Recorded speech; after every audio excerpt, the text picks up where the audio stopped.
Good afternoon, everyone, and welcome to our fireside chat today with Pulkit Jain, co-founder and product head of Vedantu, and Karan Bajwa, MD of Google Cloud India. My name is Madan, and welcome to this fireside chat on building the edtech for the future. Karan Bajwa, Managing Director of Google Cloud India, is an industry veteran and drives sales transformation across businesses. He has with him over 3 decades of experience in this field with leadership roles previously in IBM, Microsoft, and Cisco before he joined Google. And Vedantu is not Pulkit's first brush with EdTech. After graduating from IIT Roorkee, Pulkit and 3 classmates founded the educational enterprise Lakshya Institute in 2006. In 2012, they decided to apply their knowledge of the education sector to build EdTech platform Vedantu. Welcome, Pulkit, and welcome to Karan as well. As we all know, as we all in the audience know, the coronavirus pandemic has completely upset the plans of almost every sector, including education. Many colleges, schools, and institutes had to shut down and then move online. As a result, we've seen edtech sector witnessing a massive surge. Users have doubled from almost 45 million last year to 90 million this year.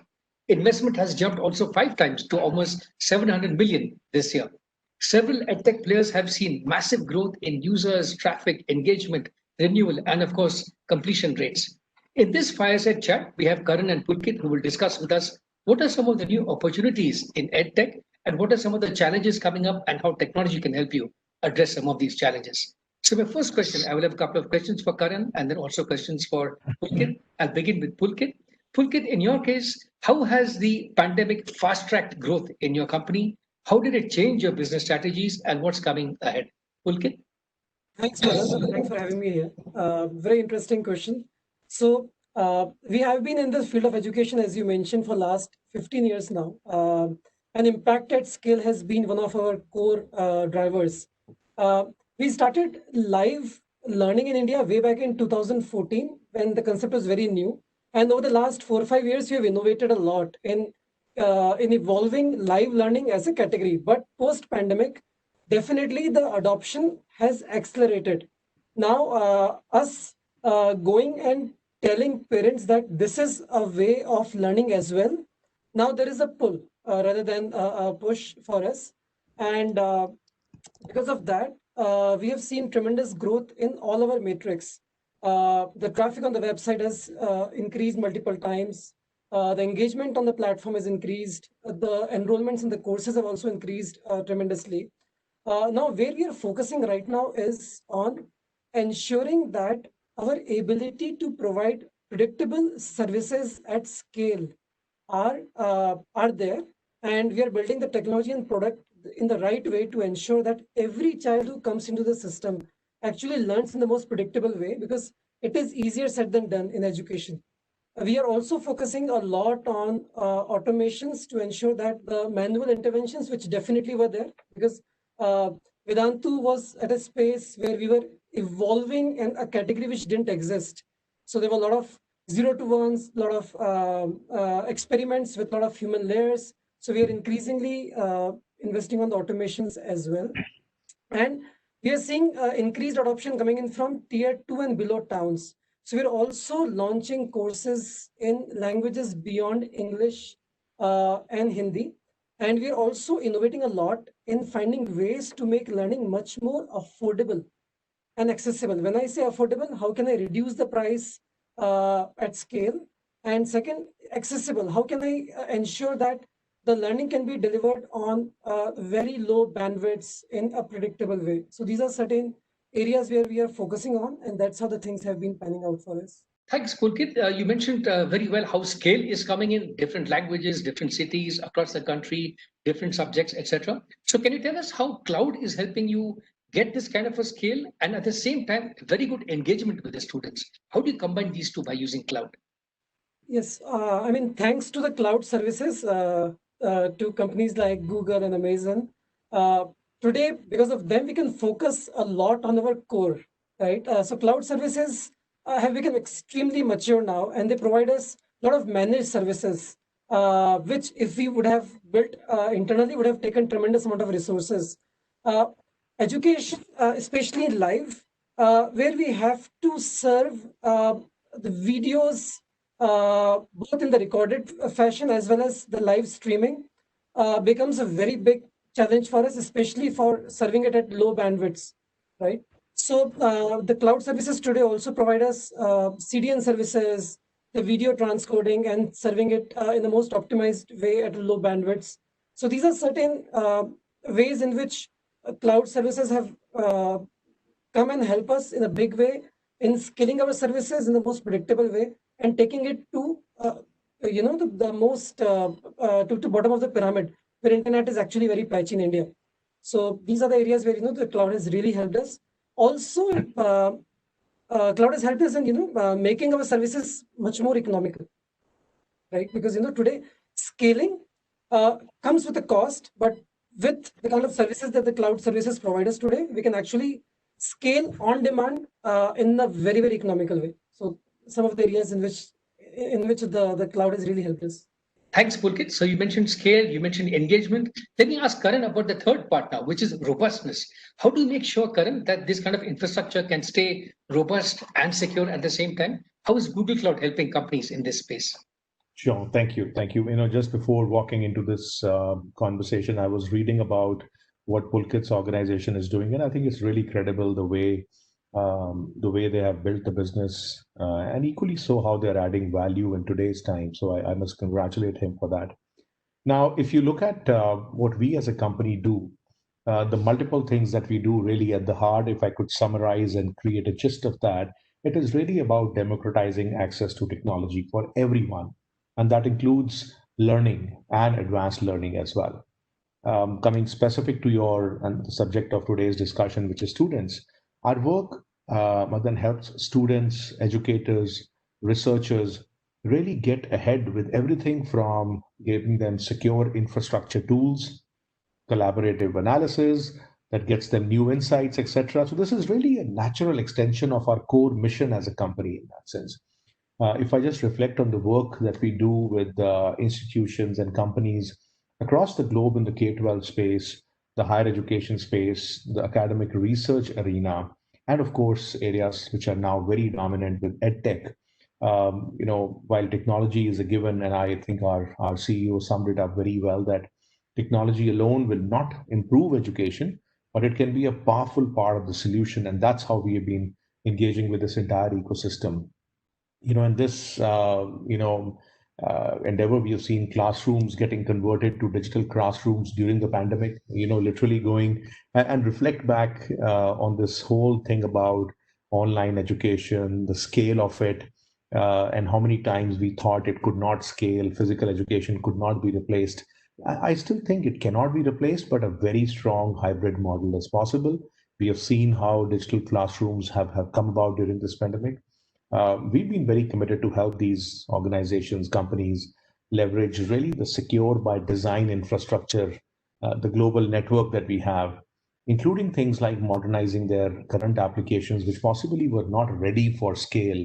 And as Pulkit said, the cloud's really been helping amplify the outreach of these in multiple environments, in low bandwidth environments, high latency environments. So that has been really what we've been doing. And also, modernizing their data management capability so they can really keep pace with the evolving expectations of the students. They expect a very flexible and personalized learning experience.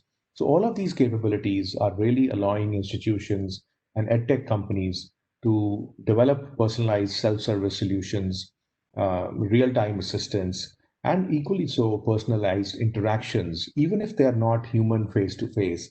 Yet this is a very credible model, and we're happy with the work that we've been able to do over the last few months in this, Madan. Thanks, Karan. As you rightly mentioned, hybrid is the way to go, whether it's education or e-commerce. Hybrid is definitely the way to go. You mentioned something interesting just now, data capabilities. Can you share a little bit about how the AI layer needs to be integrated with data infrastructure? What are some AI capabilities that Google can help companies with?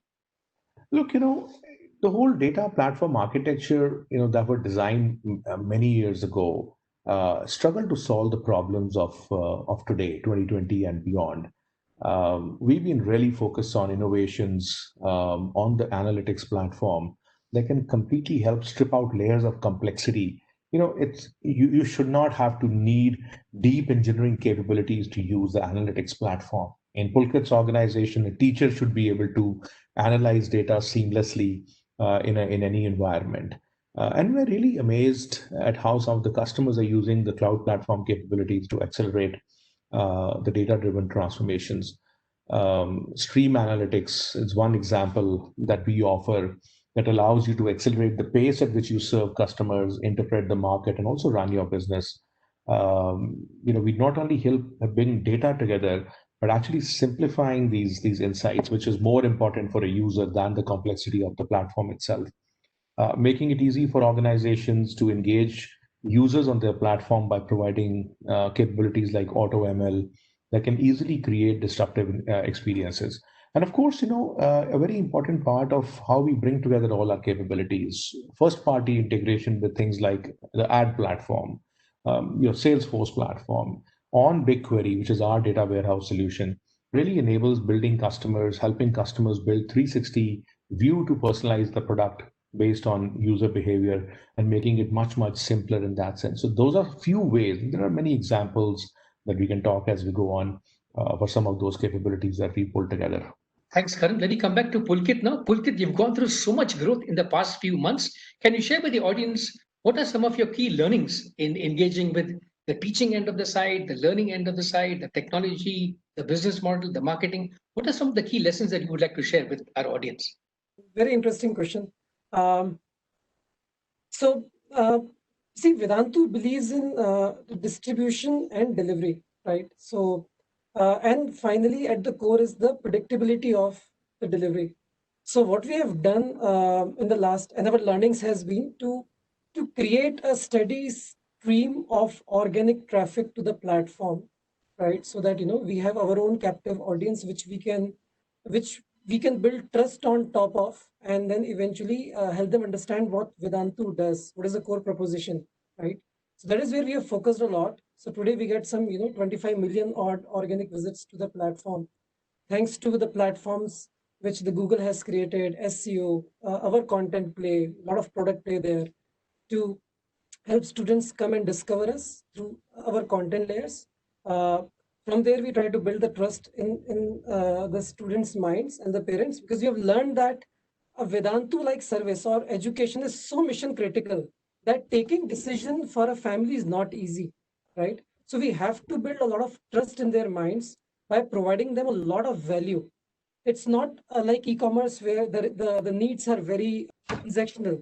Here the needs are very emotional, where the child's career and the future is at stake, right? So building the right trust in their minds through product, through content, through technology, through service is very important. And then what we are learning is that, providing predictable services at scale when a child actually engages with you as a platform for their deep learning is not easy. So, and as Karan has rightly pointed out, providing personalized learning experiences to them is very, very important. So that is where we are investing heavily on understanding each and every child with all the data that we capture. We are using AI and ML, quite considerably now to ensure that we can personalize learning journeys for them.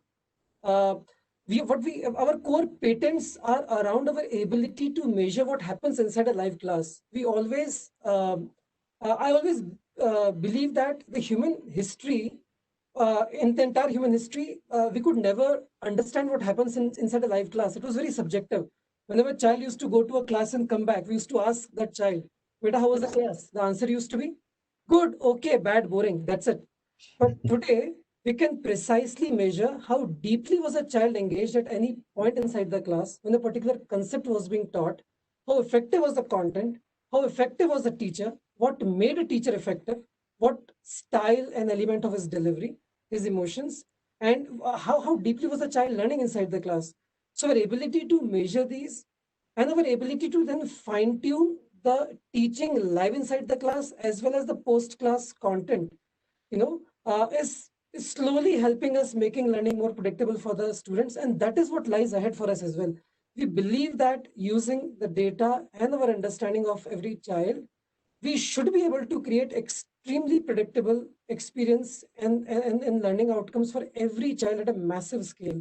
Because that is what, none of us, be the government or the private companies, could ever do And thanks to companies like Google, thanks to the services which they provide out of the box, our ability to do this is very, very high today.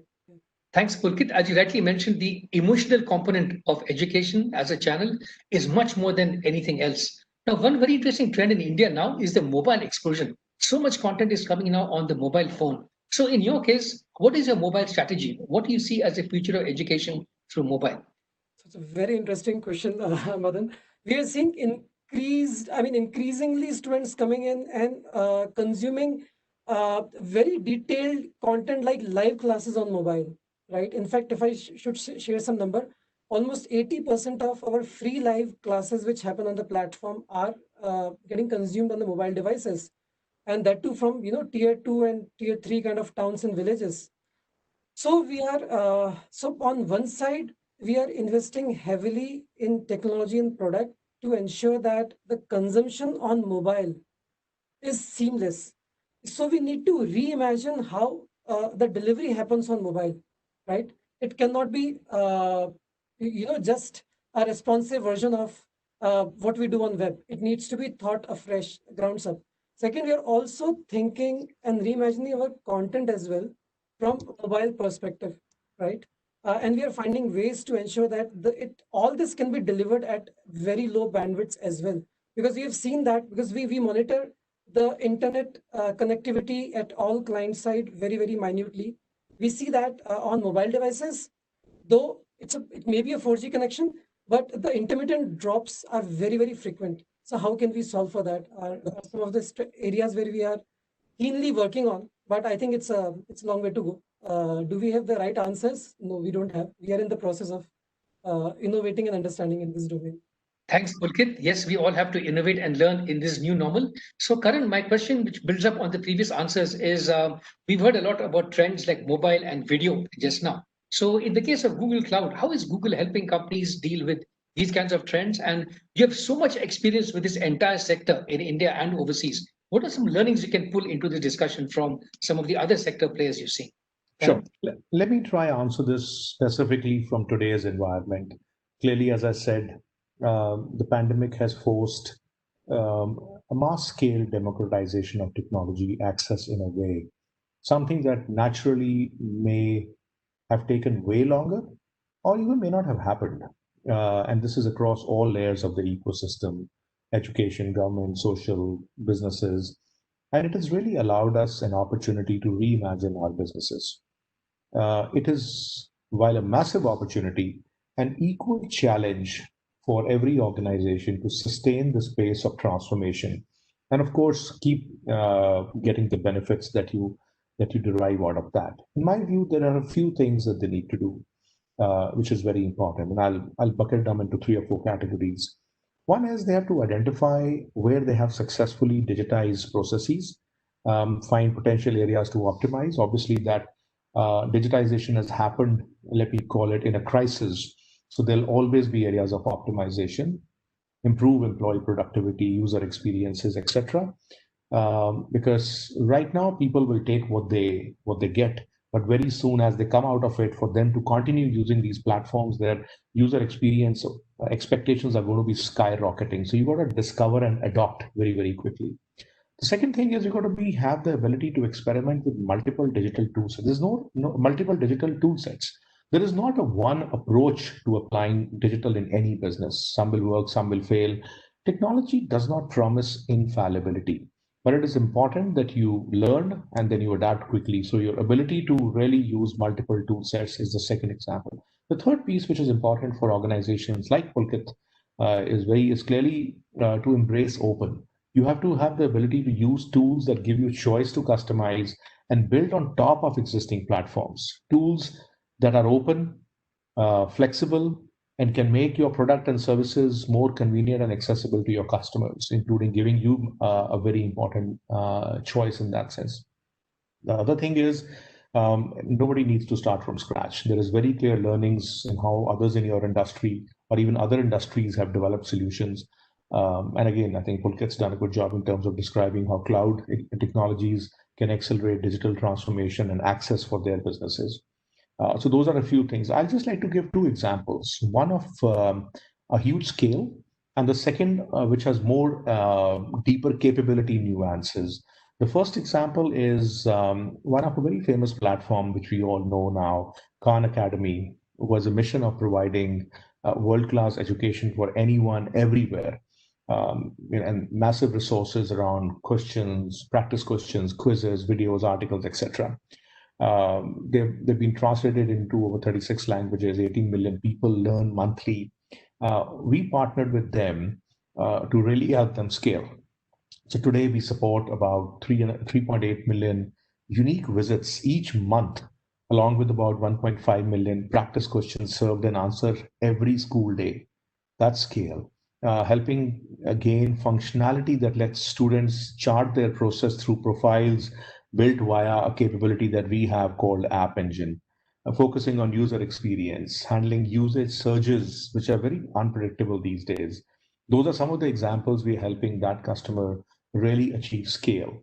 The other interesting example really was in 2017, where a university headquartered in Washington, they rolled out an innovative virtual machine learning assistant. They called it Irving, to help answer student questions online. Now, they've handled by now about 740,000 conversations with students. And again, we used a capability called Dialogflow, which is Google's natural language processing tool. That platform now is able to categorize student questions into intents, if you will, or topics, and then search campus databases through our compute engine for customized answers. So those are two examples where we deployed our capabilities to really help very specific situations. Thanks, Karan. Those are very good examples. Let me turn once again now to Pulkit.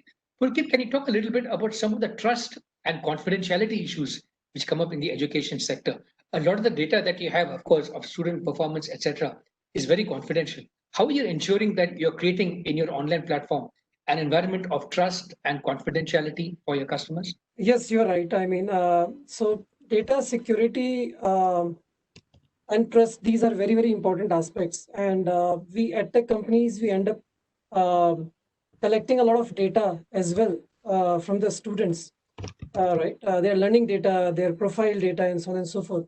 So we ensure that, we secure the data at multiple levels. We restrict the access within VPCs, that is private clouds, which are accessible only by our servers and the authorized personals. We ensure that our passwords are encrypted and we don't store any financial data. Recently, we have been experimenting with, capturing student emotions through the face data with a lot of technology available. But we ensure that we don't upload any the face image on the server. We try to process it at the browser level and try to only upload, the emotion data only. Even our databases are also, the data in our databases are also encrypted. So we ensure that, the data is very secure for every child, for every family. We also try to keep communicating this to all our families who are learning on Vedantu, so that, their trust is intact. Another thing which we recently started understanding is that, it's a new platform for the entire world, this online learning. And we have recently started seeing that all the behaviors offline are now coming online as well. For example, harassment, for example, bullying, for example, speaking in a very bad language for the girl students, for example. And we are actively working on, building processes. We have internally built a trust and safety team to begin with to recognize this issue, because this is something very new for us as well. And we have partnered with some third-party experts as well to help us understand the legalities around it, and how can we protect each and every child. We are working with technology experts to build the right algorithms to ensure that we take proactive actions rather than reactive actions in ensuring that nothing bad ever reaches any child. We have actually killed some of our systems to ensure that, till the time we have built the right technology, we don't serve it. So these are certain things which we are getting aware about and we are working towards to ensure that online learning environment is a safe and trustworthy environment, because unless until companies like us realize and recognize this, I think we won't be able to solve it. So I think the first step is to recognize and realize it, which we are doing now. And I think there's a long way to go in ensuring that we make it a very safe environment for our children, including mine who is learning on such platforms. Thanks, Pulkit. You mentioned a few trends just now, and we have just a few minutes left before we wrap up this discussion. So my question to you is, what does the future look like for you, and what are one or two things you're doing to make sure that your company is a big player in this future? Just a couple of minutes. So, Madan, I mean, we are very passionate and bullish about the future of learning with the digital platform and the technology. Why we are very bullish? Because today it gives us the power to scale the impact, as Karan rightly puts it, to democratize the knowledge transfer in the most effective and the optimized way to each and every child in the country and beyond, right? And as we are going ahead, companies like Vedantu and many others, our ability to understand each and every child and to deliver most personalized content will be very, very high. Our ability to deliver content in regional languages will be very, very high.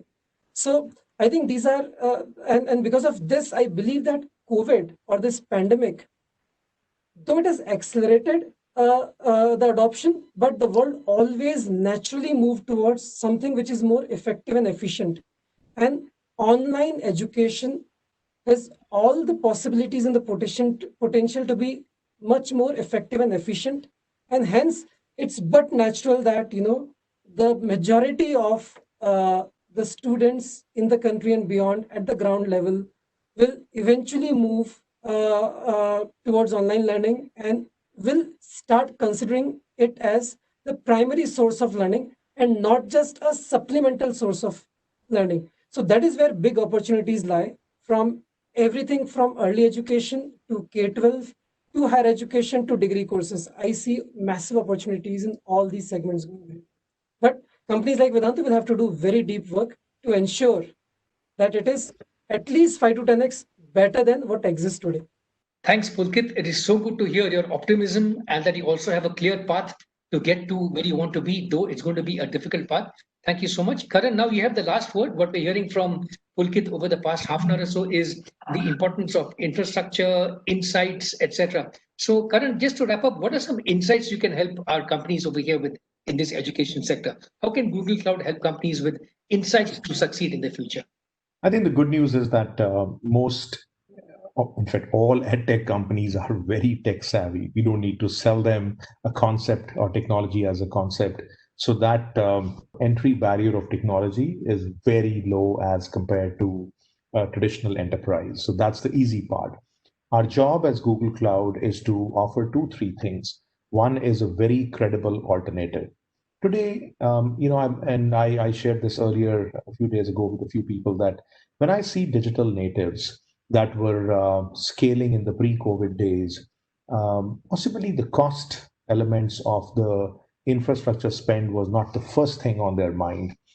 They were growing, they were flush with funding, they were growing, they were focused on customer acquisition, etc.